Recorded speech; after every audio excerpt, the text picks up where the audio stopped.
The year is 2009 and James Cameron's Avatar has been released to critical success. But this acclaim could not match up to the box office success the movie would eventually generate. Avatar would be the first film to ever break the $2 billion box office world record, and would eventually gross $2.79 billion worldwide.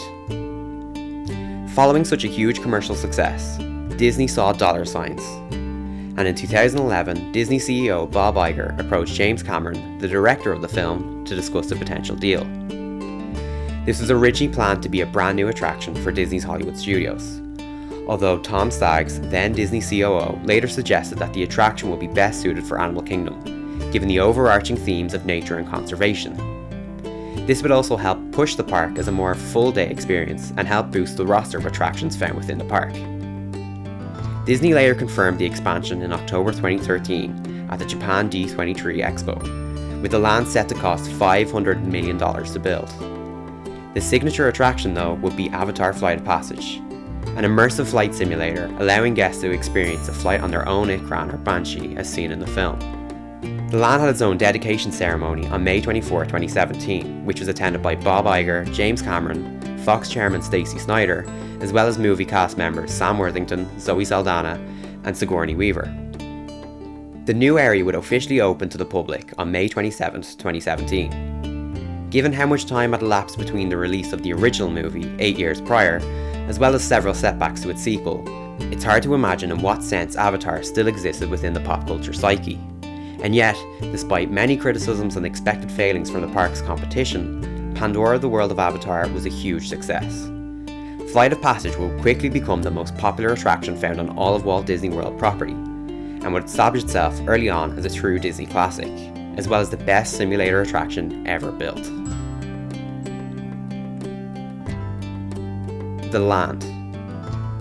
In order to fully understand why this attraction is so good, it'd be short-sighted to not mention the land around it. Whereas Flight of Passage is an incredible attraction, we have to understand our experience before we even enter the queue.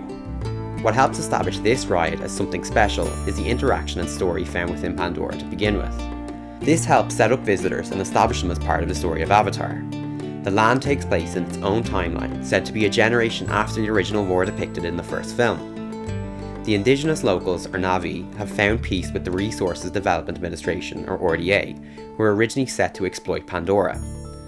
Following on from the war, the Na'vi and the humans established the Alpha Centauri Expeditions, or ACE Company, which has made Pandora a tourist and scientific research destination.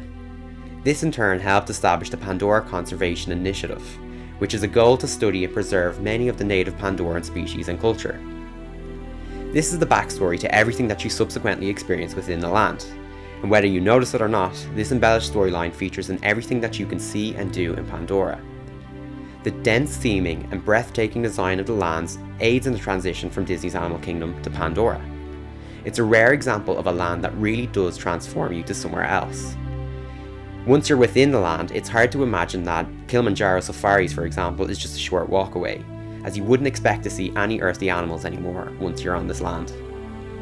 This helps the suspension of disbelief and envelops you into the world of Avatar, pushing you further into the story that's later told as part of Flight of Passage. And yet, despite being so alien, the themes behind Animal Kingdom are perfectly represented in Pandora. Although Animal Kingdom is a park that celebrates nature, culture, and animals of our own planet, Pandora gives us insight into what we can learn about ourselves through the lens of what makes us similar to a fictional alien planet. And it's in these differences that help us understand our own similarities and therefore our own world. This helps define Pandora as a whole and provides us with a unique experience based on our own interactions with the land and its attractions. The story. Like all good attractions, there's a story and purpose behind what you're going to experience. While a good roller coaster can be fun, it's usually when there's an added layer of meaning that takes it to the next level. We're not just simply riding a Banshee for the thrilling experience. Humans and the Na'vi are working together to restore the Banshee population, following the depletion of stock after the RDA's mining tactics. ACE have reinstated the Avatar program as part of the Pandora Conservation Initiative to carry out research. This gives us, humans, the opportunity to link with an avatar and take flight on an Ikran as part of the tribal coming-of-age process. Guests enter the queue line at the base of Pandora, which takes you up through an abandoned cave dwelling fitted with ancient cave paintings by the Na'vi, depicting various colourful banshees. You make your way through dense and mountainous areas, offering viewpoints of the spectacular floating mountains, and eventually you find your way into the remains of a former RDA lab. This section of the queue is one of the most intricately detailed and immersive lines Disney had ever created, or at least at the time. The queue itself can be found to represent the themes of Pandora or Animal Kingdom as a whole, from an adventurous and non-linear queue line through vegetation representing nature, to the cave and its cultural significance seen through the paintings, before we eventually reach the heavily structured layout of the queue in the laboratory, representing the technological and research side of the park. Inside the lab are various experiments showcasing the research being carried out by ACE. These include different types of visual effects and illusions, such as floating water that uses strobe lighting and a tone generator to give the perception of levitating water, depicting some sort of double helix or DNA strain. There's also various tanks containing alien amoeba-like creatures that move about as if they're sentient. In reality, these are ferrofluids, which are small pieces of metal suspended in oil or liquid, which then move using magnetic force. The standout feature of the queue, though, has to be the animatronic avatar suspended in the liquid tube. This is a very lifelike animatronic that twitches as if it's in a deep, medically induced sleep. The twitches are created using pneumatic airbags that release air into the joints that are fed through the central tube that act as an umbilical cord. Looking at this animatronic can almost be startling with how realistic the movement of the body is. It's also a testament to the thought and effort placed into the queue to help create a sense of place for your ride that you experience. A good ride isn't just a standalone encounter, but all aspects of your journey from start to finish have to be accounted for. Bringing guests through this very realistic lab deep in this cavern really helps set the tone and captures you within the story. Once finished their journey through the lab, guests enter the first of two pre-shows. The first helps outline the linking process, explaining to guests how their consciousness is projected onto a blank Navi life form, or avatar. You then get to see what your matched avatar looks like. The second pre-show outlines the importance of the Banshee as well as the initial flight of passage. This helps outline again what you will experience as a Navi avatar and the reason for your flight. And this in turn also aids in the behind the scenes logistics, most likely moving the queue along at a steady pace, keeping guests entertained and also ensuring that they understand the logic and story behind the attraction itself. The ride experience. Guests enter the main theatre building where they are greeted by a row of link chairs. These act similarly to seats found on Vekoma motorbike roller coasters or Zamperla disco coasters. These seats place restraints on the back of your legs as well as a restraint on the lower part of your back as you lean forward into your seat. This gives a stronger sense of engagement and automatically places you closer to the screen, placing emphasis on leaning into the action and the sensations that are waiting for you as part of the attraction. The chair also has an LED screen which is then used to further introduce you to the ride itself, and this provides a link with the information back from the lab. While guests are also equipped with 3D glasses which then aid visuals on screen. At the base of the chair are two bladder airbags which expand and contract during the attraction to give the simulation of a breathing banshee. The sensation against your legs is surprisingly realistic and really helps add to the immersive 4D qualities of the attraction. Theatre itself is comprised of 3 layers. Each individual chair has the ability to tilt left and right, while each level or floor of the theatre can tilt forwards and backwards, as well as vertical motion upwards and downwards, controlled by pistons under the base of the theatre. In order to simulate a drop, the pistons can reduce by a height of 4 feet. Although this is a minimal distance in reality, in conjunction with the tilting of the seats and the immersive projections and 4D effects, this is actually a very convincing feeling, and you can really feel the drop in your stomach as the Banshee takes a free fall dive. The movement of the various floors and the seats themselves perfectly syncs what's being projected on the screens. This is a concept that's obviously nothing new, but in conjunction with the other sensory experiences that the ride offers, the motion simulation works incredibly well. To add to this, piped 4D effects are also attached to each link chair. This provides wind, water, and scent effects to each of the riders during the attraction.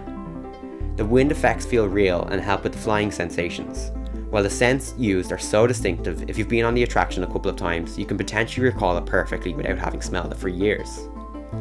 It's said that your sense of smell is the sense most closely linked to your memory, and this is because of how the smell is processed in the brain, being close in proximity to your limbic system, which controls memory and emotions. Disney are known for using a patented design in their resorts called smell-litzers.